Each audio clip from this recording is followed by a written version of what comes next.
There's a whole bunch of experimentation, including publicly financed journalism, where, there's been, taxing authorities in New Jersey that are, supporting journalism and things like that. Scares the hell out of me. I know, but it doesn't scare me that much. Of course not. Right? No, not really. It doesn't scare me.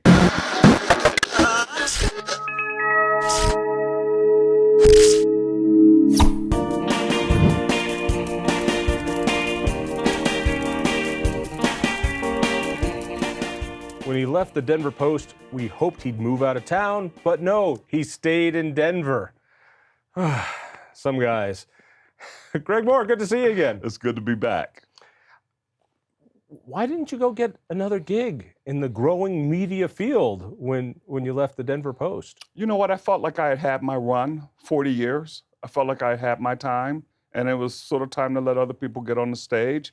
But I really do love Denver. I like living here. My kids were born here, so it was comfortable to stay, and I wasn't really looking for another media job. So, i.e., you're unemployable. Well, that's one way of looking at it, yeah. Right. I know the feeling. Exactly.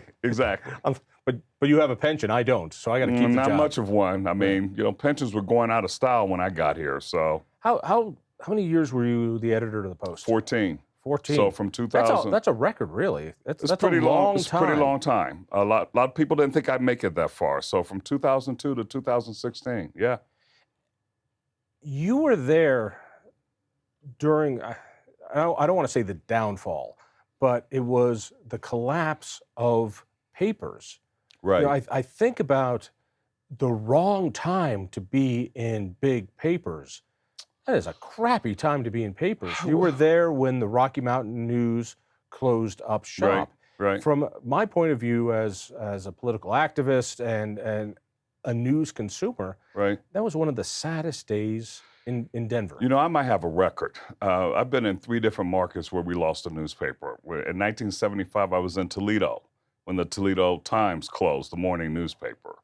Were you on that paper? Or no, I was on the Toledo Blade, the afternoon paper. Yeah. And then I was in Cleveland in 1981 when the Cleveland Press, which was the evening paper, closed.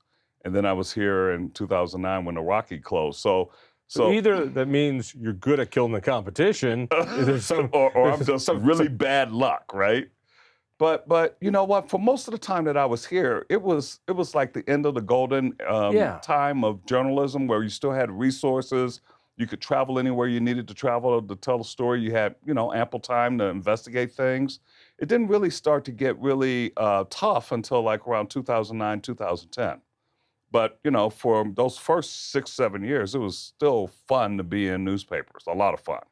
Well, you had ridiculous things like copy editors. Right. We did. Yeah, we did. And for those people who don't know, these are guys who would read the story and go, no, that's not supposed to be a comma, that's supposed to be a semicolon. That's exactly right. And they don't change the story, they just fix the problems. Right. I'm dyslexic. I can't read. And when I read stories out of newspapers today and I go, that's misspelled, right, or that tense is wrong.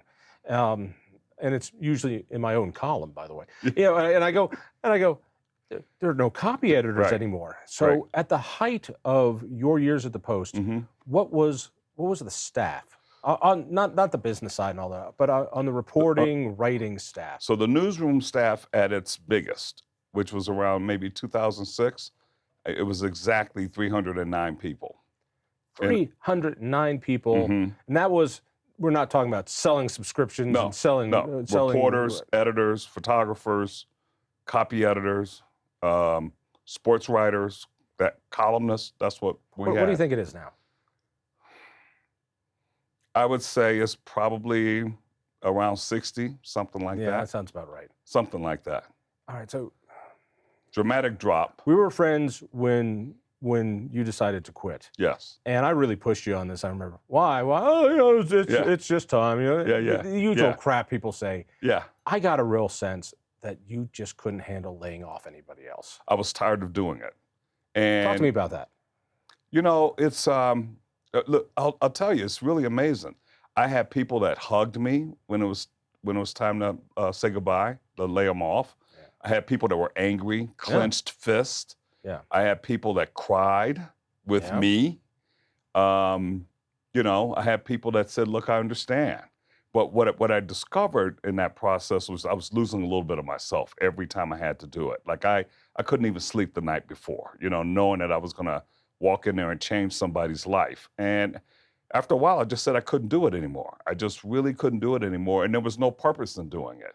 It wasn't like we were getting to a better place, you know? So it was just really cutting expenses, and they were raking the change into their, you know, into their purses and taking it to the counting room. So they being who? They being, you know, the owners, the Alden Global Capital hedge fund owners. That's what they were doing. And once I realized that, I was like, anybody can do that. They don't need me to do it. And I'm not going to take another brick out of the house that I built. Not one, not one more. I'm done. And, you know, one of the things that was really interesting, there was this point at the end where we had to do some simultaneous layoffs, and I couldn't get to everybody, so I deputized somebody to do that. What's a simultaneous layoff? Like, you know, got to lay off like a bunch of people in different departments at the same time. And for somebody in photography, somebody in reporting, somebody in copy editing, something like that. And you got to do it at a certain time so they can make their shift and all this kind of stuff. And I couldn't do everybody personally. So I deputized somebody to do it, to do one. And that one person was angry as hell. And I was like, you know, people were like, why does that person hate you? And it turns out it's because I didn't personally lay her off. Like people wanted, they wanted to hear it from me. And when I talk to people about that, I mean, the beginning and the end is really, really important that you're there. And I actually just underestimated how important that was for them to hear that news from me. So, you know, it's a personally trying time, but it was also personally important that the door got closed the right way. Did they know when, you know, you walk out of your office, you go, Smith, come on in here. And it's like, because reporters, as much as I hate, and you and I have this fight all the time, the bias of the news, reporters are funny, intelligent people who, like alcoholics, don't know their bias and never admit it. Right. But man, they're sharp, they're catch witty, on quick. Yeah, they're just fun to be around. Yeah.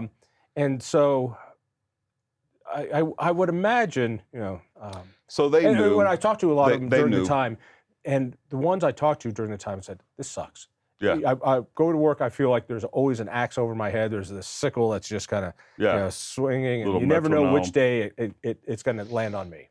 Yeah. So one of the things we did is we always tried to give people dignity, right? Like, you know, so if they want. Why would you give them dignity when you guys never gave us dignity in what you reported? Well, yeah, we treat you a little bit differently. You're not family. That's. but what we would do is, you know, everybody handles that kind of news differently. Like, you know, and so we wouldn't do it in a place where people in the newsroom could see them exiting a room crying in tears. So we would do it on a different floor. And so when they were summoned to the 8th floor, they knew that something bad was going to happen. And so, you know, we'd give them a little time to sort of get composed and that kind of stuff, and give them you know, if they wanted to go home right away, they could. If they wanted to work the rest of the day, they could. I never escorted anyone out of the building, never shut off their computer. I mean, why all of a sudden would you treat them like the enemy? So I really objected to people that handled layoffs that way. But we tried to make sure that they were able to exit with some dignity. If they wanted to say goodbye to people, if they wanted to clean out their own desks, they could do that. And we allowed that. My point of view, having two competitive papers, both wanting to scoop each other. Yeah. The times when I would go, oh, I've got a story, and I would talk to a reporter, and don't you dare tell the Rocky, don't you dare tell the Post. and I could say, you know, all right, I'm trying to get this message out. Yeah. And there was an audience. It's a shell of that now. Right. It is a shell. Now, politicians still care about what newspapers say because they think people actually care. They care about what editorial sections think because they think people still read the papers. I'm thrilled to see the Denver Gazette up and running on their e-format. It's great to see lots of small things happening, but I don't see what is going to replace newspapers in the future. So, as a guy who's done talk radio for 25 years, the Post, the news would lead radio and TV as to what they're supposed to report. Exactly. It had a leading effort. Yeah, setting the agenda. And now, I don't know what does. Nothing does. Yeah, what really, sort of dominates sort of the food chain farther down is traffic and weather. Like you see, a little more traffic. You see a little bit more weather because they really don't have that seed corn that they used to get from the newspapers. And it was a rich field, okay, when the Rocky Mountain News and the Denver Post was around. I mean, those producers were getting to their office at 2:30 in the morning, reading the papers back to back so that they could figure out who to invite on their shows, who to invite on the talk shows, who to invite on their radio shows. They were depending on the Post and the Rocky to help them figure that out. Yes. Yeah, pre-internet, That's exactly right. All right. The downside to that is you had 2 channels of news information. You had a couple radio stations. The other side is now you've got 1,000 flowers blooming and, 5 million weeds blooming. Yeah, there's some weeds in there. That are popping up. Anyone can start something. You've got social media channels, and people say, "Where do you get your news?" And they say, "On my phone." Yeah. And what does that mean, on my phone? And it means, well, on my feed. What do you mean on your feed? Well, either on TikTok or Instagram or Facebook or Twitter. Yeah. It's like, well, it depends on what you follow. And so you see things that pop up, and that's where people get their touchstone of what they see. And it's really, really great. And it's really, really awful. Right. Extrapolate for me. And it's a little bit dangerous, too, because what they're really doing is they're deputizing friends and influencers to sort of deliver the news to them. Usually, they're not subscribing directly to a news organization or, the Time magazine, but they're getting a feed, a push from you about something you read that they also think you would be interested in because they think you're interested in the same things they're interested in.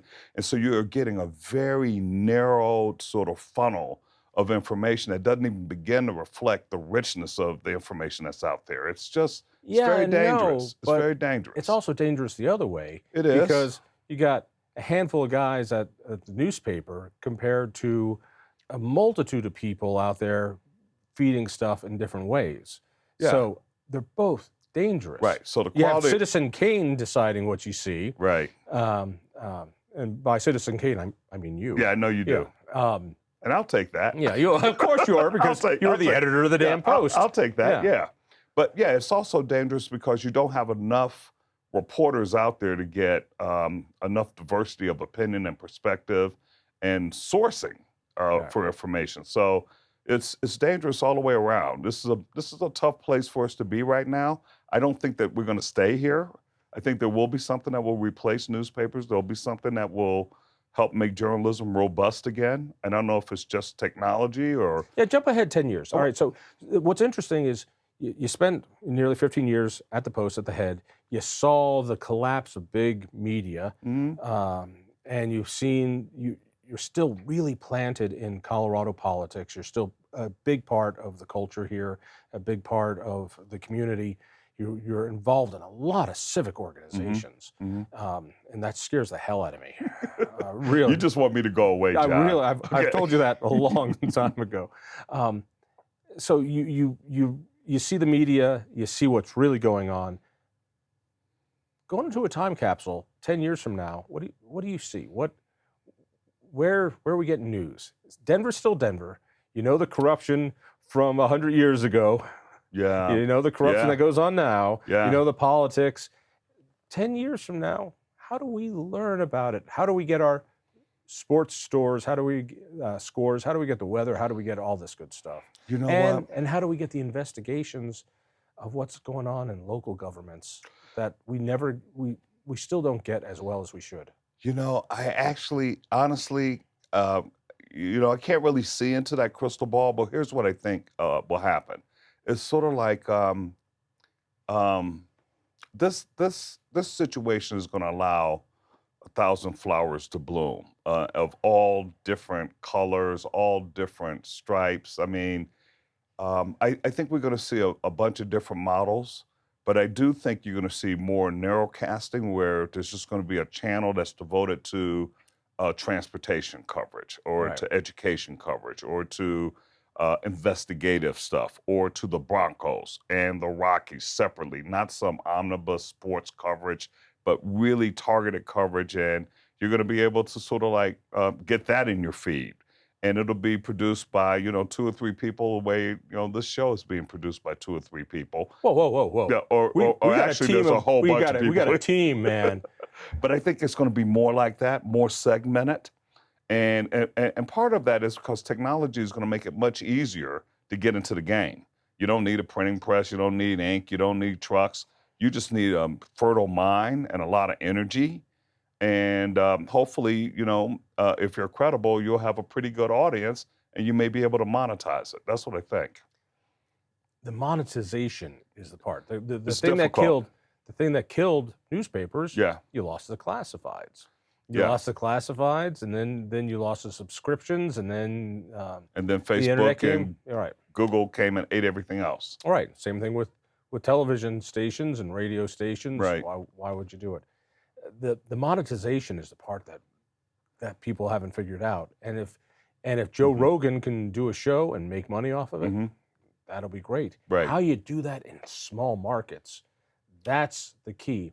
How does, you eye on Englewood, and we Mhm. want to keep an eye on Englewood City Council. Mhm. How does that guy make enough money to make it worthwhile? And that's really the question. So right now there's this new book out that's called What Works, and it's sort of collected a whole bunch of different examples of startups from all around the country, including the Colorado Sun and some other things, and they all have slightly different models.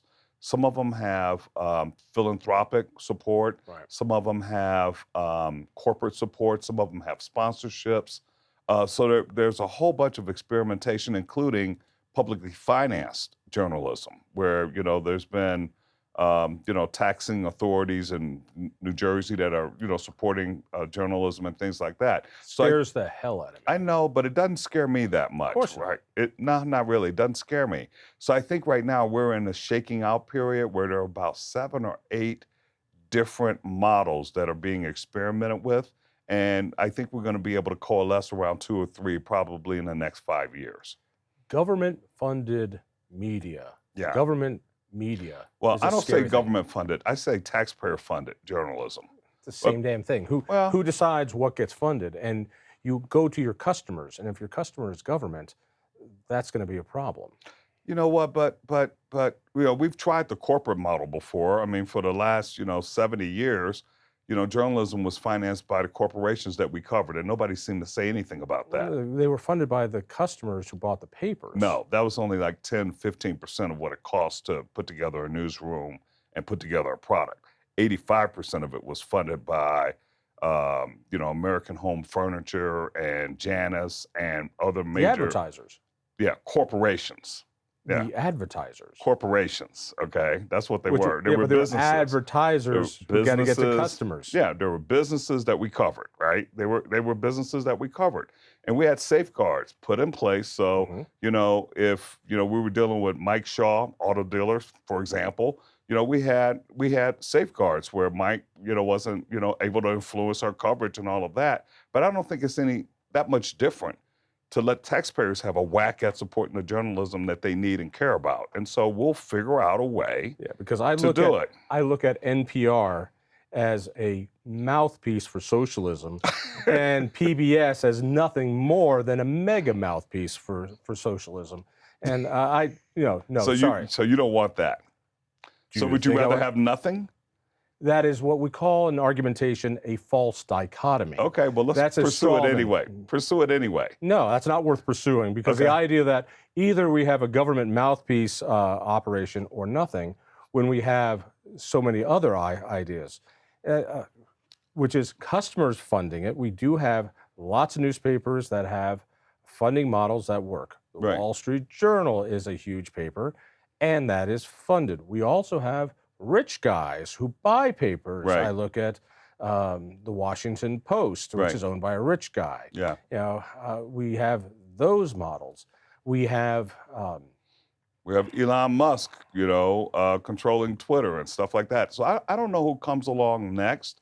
We also have things like Chalkbeat, who's here. We have, in my realm, we have a little not-for-profit, my organization that runs Complete Colorado. It has a couple of freelance reporters that looks at different stories. Right. We get little contributions to try to keep these reporters alive. Right.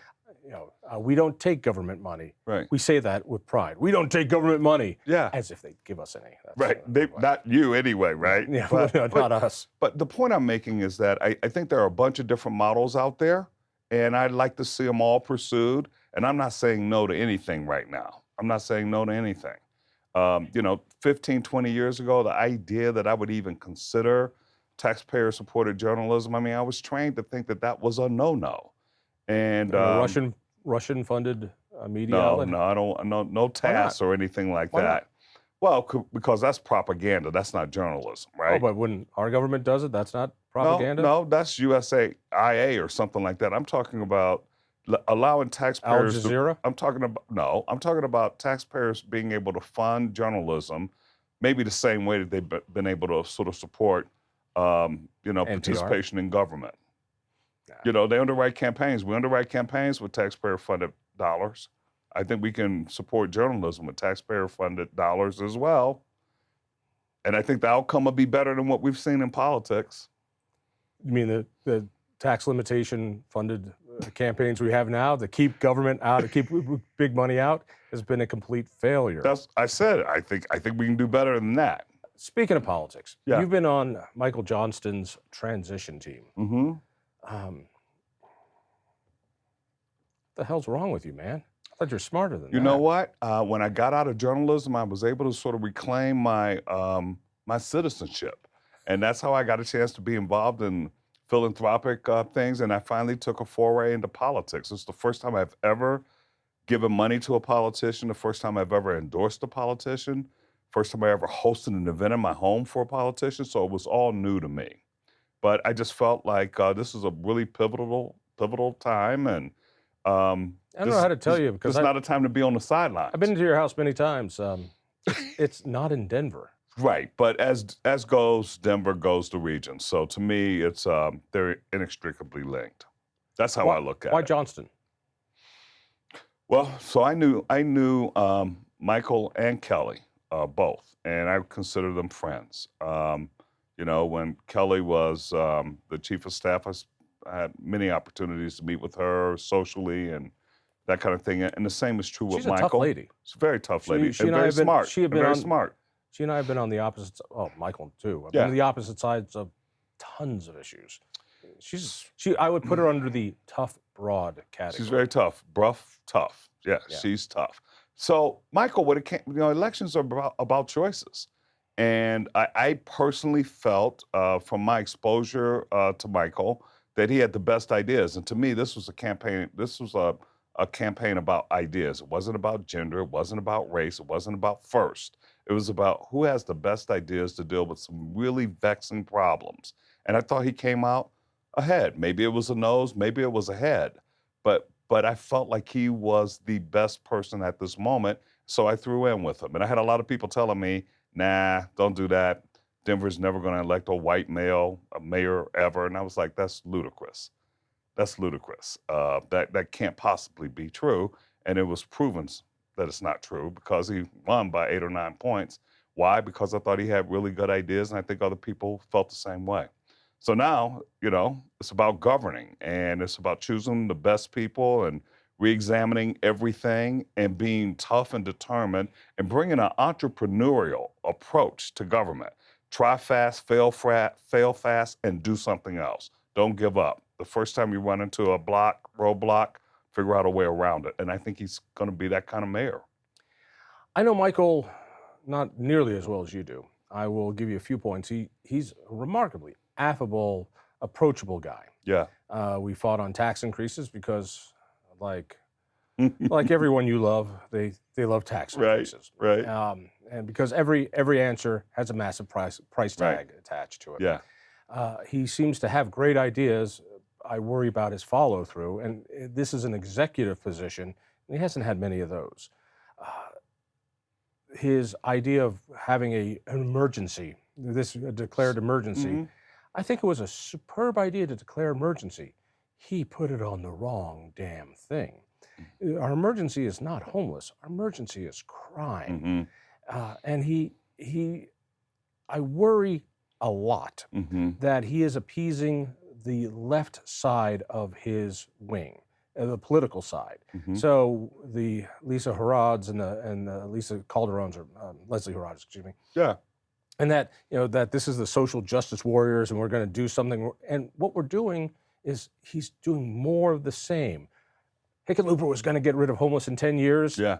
And I know economics is the friend of no journalist, but what we just don't like numbers. Yes, I noticed this. Math. We can't That's do math. all. Here's the point. What you subsidize, you get more of. And in the last 2 decades, what Denver and Colorado has been doing is subsidizing and giving more to homeless. And lo and behold, what you subsidize, you get more of. Well, what you tax, you get less of. Yeah. And you have been subsidizing homeless, subsidizing crime, and you haven't been taxing it, which is enforcing the law. And this emergency order does just more of that. It's talking about more services, more people. It feeds the homeless industrial complex. And what it does is it insults the people who are the victims of this crime, the people who have to clean up the needles, the people who are losing their cars, the people who are losing their businesses. And it says to me, as a guy who works downtown, as all the people who live downtown, it says, you know what's more important? Yeah. And it's more important to appease the social justice warriors in my political camp than the people of Denver who are the victims of the crimes. And I find that really insulting. Yeah, look, I understand that. I understand that. But I think, Michael's perspective, and I'm not speaking for him. I'm speaking for myself. Homelessness and crime are kind of linked. When you have all those encampments, right? You have people robbing folks. You have people panhandling. You have people openly using drugs and things of that nature. It encourages a criminal element. And I think what it's done overall is made people feel unsafe in public spaces. And you gotta address that. And so I think that in declaring a state of emergency, he's dealing with 3 or 4 different problems. One is crime, one is mental illness, one is drug addiction, and one is unhoused. And I think that they're all kind of linked together. And I appreciate the sense of urgency that he's bringing to this. And I think if he figures out that things aren't working the way he expects them, he'll find another solution. But let me tell you this. Let me say this. You were talking about how he does have a lot of executive experience, but he was the CEO of Gary Investments, and at Gary, I think he and his team came up with a lot of inventive and creative solutions to solve problems that government couldn't seem to solve, such as COVID check, where during COVID, people weren't able to go to work because they couldn't get tests and things of that nature. We couldn't get teachers in the classroom because they couldn't get tests to get cleared. He figured out a way with the private sector dollars to get people tested, to get our teachers back in the classroom so our kids could go to school, so our parents could go to work, so the economy could get going. That's a solution that he and his team brought to the table, not the mayors and governors in this town. So he's creative. I think he's got the ability to bring good, smart people to the table, and he's really good at creating partnerships. So if anybody can do this, I do think it's him. Going back to the emergency order, I read the order, I read his action plan. Not one thing dealt with crime. Everything dealt with providing more services for the homeless. Nothing dealt with helping the crime. Nothing dealt with locking people up. Everything had to do with services for the homeless and making things faster and better for them. And it's more of the same. But the state of emergency is not just about the homeless. It's also about affordable housing too. Excuse me, that's about the homeless. Okay, well, I don't know what you missed in that lesson. Maybe I did miss that. But look, when you're talking about the crime situation here in Denver, it's also, the root of that is that, we have openings for like 200 police officers, right? So since, qualified immunity has disappeared, since there's been more scrutiny about the actions of police officers and stuff, it's a less attractive job. And so, people have been retiring faster than we can replace them through the academy. So I think one of the things that the mayor is going to have to do is to figure out how to close the hole at the bottom of that funnel so that we can actually replace the 100 to 200 sheriffs and police officers that we're lacking right now. So we don't have enough cops on the street. We don't have enough, folks our response times are really bad as a result. All of Tell me those, about it. I've called them many right, times. all those things contribute to not just crime, but the perception that things are broken here. Like when you're on hold on 911, literally for 7 or 8 minutes, there's a lot of things to fix. And as Obama used to say, one of my favorite Obama phrases is, we have to be able to do more than one thing at a time. And so, yeah, the state of emergency may not have been the first thing that you would have done, but it's not the only thing that Michael's going to do. He's going to be doing a bunch of stuff. I'll give you this. You're going to give me that, right? I'll give you. He's only been in here for a couple weeks. 2 weeks. Yeah, I'll give you that. But I think it was a misstep, and what it shows me is that I think he's got one eye on higher office, and much like our governor, I think he's too consumed with appeasing the wackadoodle wing of his party. You're talking about the left wing? Yes, that he's got to keep Leslie. Now, what about your wing? If the left is wackadoodle, what's the right?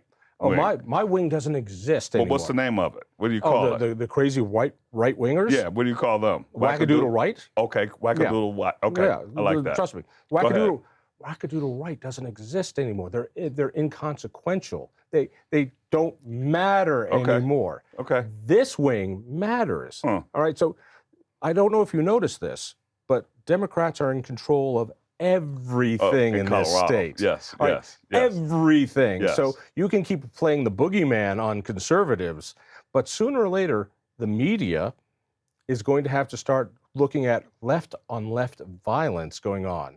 There is no more boogeyman to worry about. There is no right in Colorado. Right. Okay, right? I give you that. You're right. Okay. The legislature is supermajority left. The courts are left. The governor is left. The mayors are left, except for Kaufman. This is it. So that's what we have. Mm-hmm. Even Colorado Springs doesn't have a Republican mayor. Yeah. Or council. Yeah. So don't talk to me about, well, the crazy damn Republic. There ain't none in this state anymore. All right. So good point. The point being is we've got, you might say, well, Polis is a reasonable man. Johnston is a reasonable man. No, they are held hostage by the wackadoodle left, and they will not stand up to them because I think they're scared to death of them. And to see the emergency order is a perfect example of people in the building you walked into. You've heard me talk about the stories. Yeah. And it's not our job to clean up needles and human feces. I agree with to that. do that and to clean up the crime. Completely. So and the people around us go, solve the crime. Yeah. So look, I think those are really strong points, but I think the left, is facing a day of reckoning too. Mm-hmm. Like they're overplaying their hand. So Sita Baca gets beaten, and she represents the far left. And replaced by somebody who is also a leftist. She's not a socialist, not a communist, but still a very center leftist. A person. Yeah, but you're seeing evidence of that around the country too, right? Mm-hmm. And so, what people are looking for is results. They're looking for reasonable solutions. They're not looking just for high velocity rhetoric and pipe dreams. And if you're in that camp, whether you're on the far left or the far right, whether you're green on the far right in Congress or you're Sita Baca or you're AOC, that if you're not getting things done, if you're not creating jobs, if you're not creating perceptions that it's safe to come downtown, that you're not going to get your car stolen, you're not going to, run into a fentanyl addict or something like that, you're gone. And one of the things that happened in Colorado was they realized they'd gone too far on the whole car theft thing, and they sort of ratcheted that back, you know. Well, they ratcheted it back, so I'm a little less worried that when I go to the airport, when I come back, my car won't be there. I'm a little less worried about that. But there was a time where I was like, you know, I'm just going to take an Uber because I need my little claptrap car, you know. It may not be important to anybody besides myself, but I can't afford to have it stolen either. So, you know, I do think there's some ratcheting back on both the left and the right, but your point is well taken. In 2024, Leslie Herod is going to be term limited in her seat. You've got Tay Anderson, who's already announced that he's going to run in her seat. And there's a big rumor that in exchange for her endorsement to Mike Johnston, that she's going to join his administration. Is that likely to happen, do you think? You know what? I don't really know.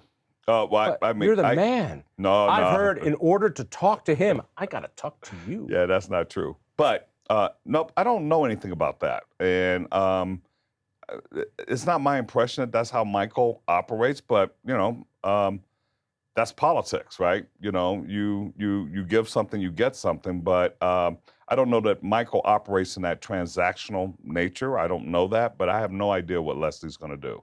I don't have any idea who Michael's going to appoint to any positions, but right now, I think that things are wide open and he's looking at everybody. What I do believe is that he is uncommonly good at attracting talent from anywhere. And there are lots of people that want to be close to him because they see him as a once-in-a-generation politician. And I think we're going to attract a lot of talent here, and not just homegrown talent, but talent from around the country. Why did he get so much money from out of state? Well, I don't know how much he lapped Kelly. Kelly got money from out of state too. You know, she did.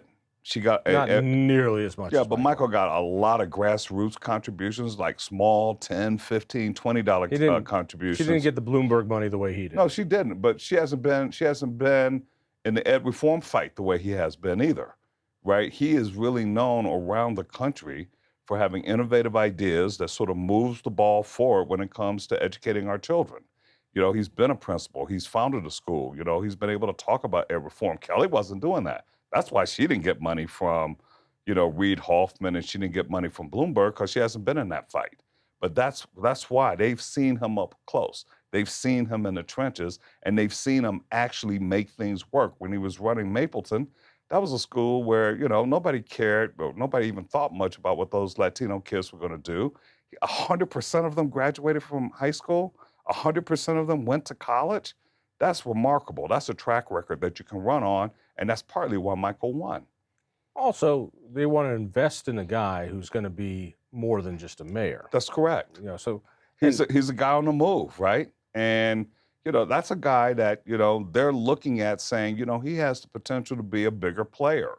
He has the potential to be a U.S. senator. Maybe he has the potential to run for president. Yeah, clearly that's why they were giving him money. But they were also giving him money because they know him.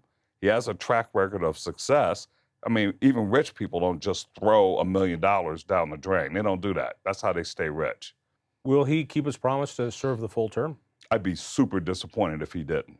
Halfway through his second term, do you think he's going to run for? You know what? That's a different question, of course, but it depends on what he's accomplished.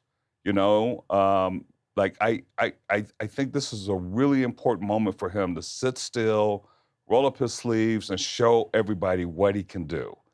And, I would be, like I said, I would just be super, super, super disappointed. And I would probably be screaming from the top of buildings if he were to, cut and run before the end of a first term, before he has a record of accomplishment, or a record of effort. I'd be super disappointed, and I don't expect that. I feel sorry for him in a couple ways. Why? Well, drink your whiskey because I'm out drinking you. And when you start looking good to me, it's not a good thing, because he inherits a lot of issues not of his making, and policy. When policy is made, it takes years to build up the results of it. Right. And I look at Denver's decision on minimum wage. We've got one of the country's highest minimum wages. and that's catching up to small businesses, and they're going out of business. Mm-hmm. The lack of enforcing the law, the crime is chasing out businesses, it's chasing out people. The amount of real estate that businesses are turning up on, going, I'm not doing business here. The amount of companies where employees are saying, I'm working from home. I am not going down there. Mm-hmm. I'll work for you, but I'm working at home because I'm not losing my car. I'm not going out late into this. I'm not going downtown to be assaulted by crazy people. Right. So I'm not going downtown and spending money. Then you've got what the state has passed, things like the Family Leave Act, which is now going to raise payroll wages so very high. And that's going to really start to steamroll, making particularly small businesses hurt. Then you've got what's happening to property taxes, with or without Prop HH passing. I appealed mine. All right, you appealed yours, but that's not going to matter. I know. You're going to have the largest property and tax increase in Colorado history, no matter what passes this fall with Prop HH. That's just a tiny, thing, and it comes out of your Tabor refunds anyway. You're paying one way or the other. It's mirrors. Yeah. And so he's inheriting all these things that are starting to happen, plus all the energy costs of all the energy regulations. Yeah. There are so many things working against the economic viability of this city that has nothing to do with Michael Johnston's policies or what he does. That's true. And all the crime, all the homeless, all the real estate happenings that are happening, what's going to happen to commercial real estate. He could be facing in 2 years a friggin' ghost town economically, beyond his fact that he will not stand up to the loony wing of his party. It could destroy the possibilities of future office. And so in a lot of ways, he's a nice guy. I feel sorry for what he might inherit. And really, that tells you a lot about him, that he still wanted that job anyway. I don't think he realizes what he walked into. Well, I do. Do you? I don't think you even realize what he walked into. I do. I think that, I realize that it's a tsunami that's washing over, major American cities. I mean, what's happening here is no different than what's happening in Chicago or Boston or San Francisco. It's worse than... It's really hard, right? Right now... Other cities are on the other side of that crust. They are figuring out the problem. Even San Francisco is starting to dig out of their own stupidity. I would say right now, I was talking to a former mayor who said, it was easier to be a mayor 20 years ago. You had a lot more money. You had a lot more options about how you could, throw money at problems. And, right now, these problems seem almost intractable. And it's not as much fun, right? It's just not as much fun. And I think that anybody, whether it was Kelly or Michael Johnston or whatever, the fact that they were actually willing to jump into the fray says a lot about their commitment to the city. It says a lot about their belief that, there's a political solution, that government can still make a difference. And I take my hat off to anybody that's willing to jump out there, subject themselves to that, and try. Because the alternative is to just sort of, wash our hands and just say, like, it's unsolvable, the city is ungovernable, it's going to be a ghost town, and we can't afford that. But remember what Giuliani did.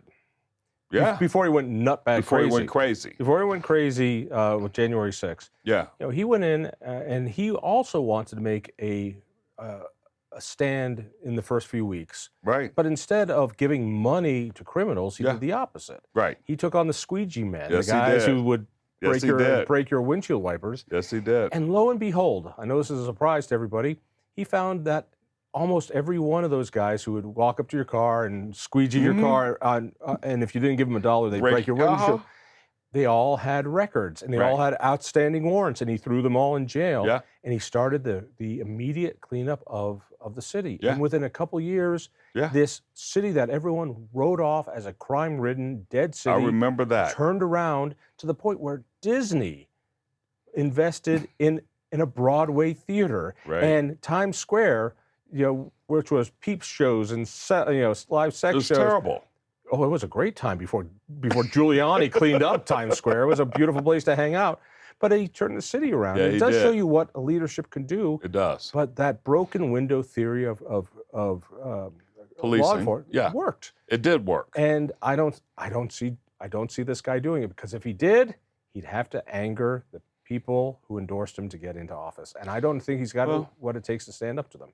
But like I said, it's only been 2 weeks, so let's see, right? But you know, I think I'm reading in your eyes, and I don't think you think he's got what it takes to stand up to Leslie Herod and Lisa Calderon and the rest. Hey, they lost the race.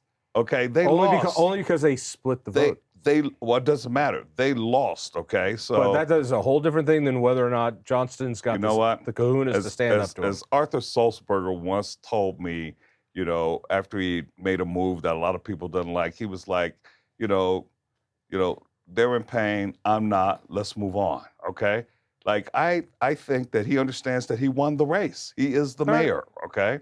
And what happens, perhaps, if it turns out that his state of emergency turns out to be his version of the broken windows theory that was in New York? That would be fantastic, right? If that is the case, then Hickenlooper was right, and homelessness ended in 2015, 10 years after he started the road home, when he said in 10 years this will be ended permanently. But look, I do understand what you're saying. But I think the broken windows theory, which was Bill Braden, who was a former police chief in Boston, so I know a little bit about that, and I know him, turned out to be, even though it was being criticized, a very effective way to sort of give citizens back their city. And I applaud that. And so I think Michael's going to come up with his own version of that. Let's see what happens. Let me ask you this. When John Hickenlooper said, we're going to end homelessness permanently in 10 years, and started throwing money at building new homeless stuff, giving new services, subsidizing this stuff, did you really think that it was going to end homelessness in 10 years? Actually, I didn't. So now... I did. Now that your man Johnston says he's going to end homelessness in 4 years by doing the exact same shit that Hickenlooper did, do you believe he's going to end it by doing the same stuff by just throwing more money at it? Well, look, that's a pretty direct question. Okay, give me the honest. Honestly, I don't know. Be honest. Okay. Doing the same thing and expecting... I don't think he's doing the same thing. But doing the same thing and exactly the same thing. I don't think so. Building more stuff, micro-communities, more services, more people out there, hygienes, more people in the encampments. Understanding that... how is that not the same thing? Well, look, I mean, it's how you diagnose the problem. And I think what he's done is a pretty good start at diagnosing what the real problem is. And part of what the real problem is mental health, you know? Exactly what Hickenlooper said. Mental health and addiction, drug addiction. Same thing. And in particular, the decriminalization of fentanyl has exacerbated the problem, okay? And that wasn't a problem at the time that Hickenlooper was talking about this. So there have been things that have happened since then that's exacerbated the problem. And the other thing that's happened is, like, you know, there's a complete collapse of a metropolitan approach to this problem, okay? So you have communities like in the suburbs that don't even have a shelter for homeless people, okay? They don't have any services for homeless people, so they're all downtown on our mall. They're not subsidizing it. I'm saying they're not doing what they should be doing to help solve this problem. And amazingly, if we stop subsidizing it and started taxing it instead, it would go away. And you know what? I would say I would put that idea in the mix, okay? All right, so let me ask the question. And since I'm out of booze, that means this show is over. In 4 years, just like Hickenlooper said 10 years, Johnson said 4 years. And from my point of view, he's doing the same thing. But you say he's going to do something different. I'll answer your question. You've asked me twice. You've asked me twice. Will homelessness be gone? I'm betting on my guy, yes. I'm betting on my guy. Well, I just want to let you know. I'm saying it to the camera. I'm betting on my guy, so I say yes. Yes.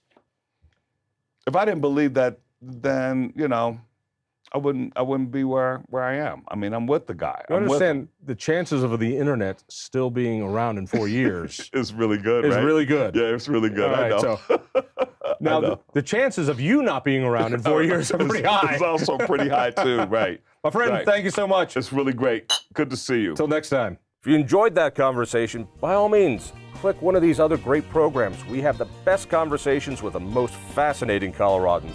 And subscribe to our channel. Just click down below and hit that little bell button too. You don't want to miss a single show.